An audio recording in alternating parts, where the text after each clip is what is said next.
ফোনে দেখলাম সে মানে মেসেঞ্জারে ইমুতে কথা বলতো, তখন গন্ডগোল লাগে, তখন আমার বাসা থেকে বের করে দিল। যখন আমি আমার বাবা মার কাছে আসলাম তখন সে আমাকে ডিভোর্স করে কাগজ পাঠালো।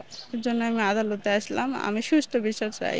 স্বামীহার মতো এমন সংসার ভাঙার গল্প নওগাঁর আদালতে বেড়েই চলেছে। বিয়ের পর আস্থা বিশ্বাসের সংকটে মেহেদির রং মোছার আগেই দাম্পত্য বিরোধ গড়াচ্ছে আদালতে। সব সময় বলে যৌতুক আনা দে, না হলে তো বাড়ি তোমরা ভাত দেবো না, নির্যাতন করে।